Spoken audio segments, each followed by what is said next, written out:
Hello everyone, welcome back to my channel. In this video, I will explain view range in Revit step by step. We will understand what is view range, lookup and look down concept, floor plan versus ceiling plan. Let's get started.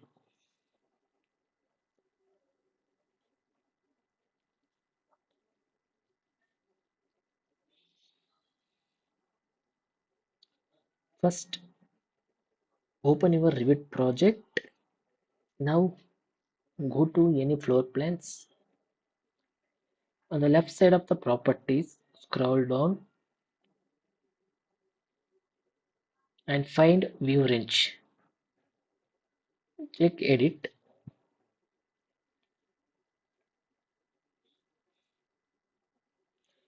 Now you can see four main settings: top, cut plane, bottom,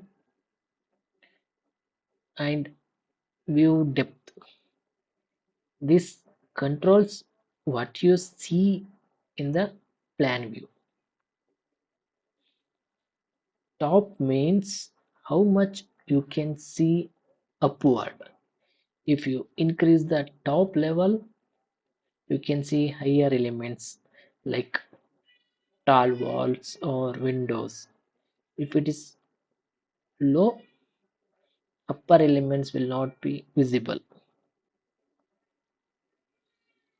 Next one is cut plane.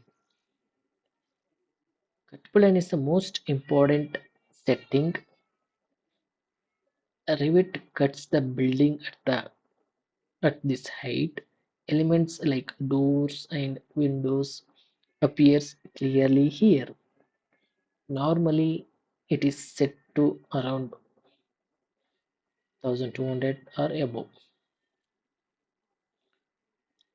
Bottom defines how much you can see downwards.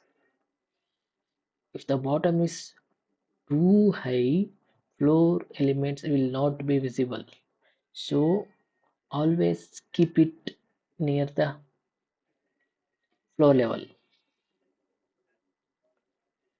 View depth, view depth, view depth is extra visibility below that bottom. Elements below this level will appear as dashed lines.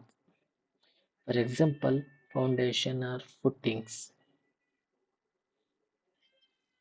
Now I will change the value and show you.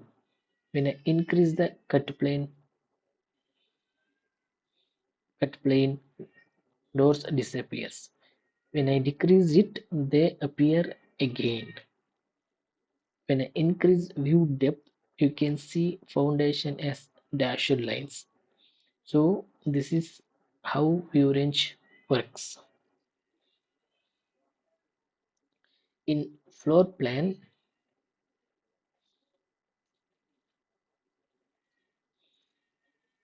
we look downward. In ceiling plan, we look upward. That is why view range settings are different in both views.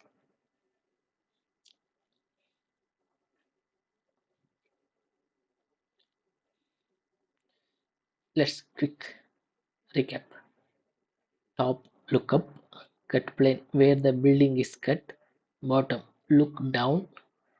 View depth, extra below visibility. Understanding this will help you control your plan view clearly. If you like this video, please share, like and subscribe. I'll upload more Revit tutorials soon. Thank you for watching.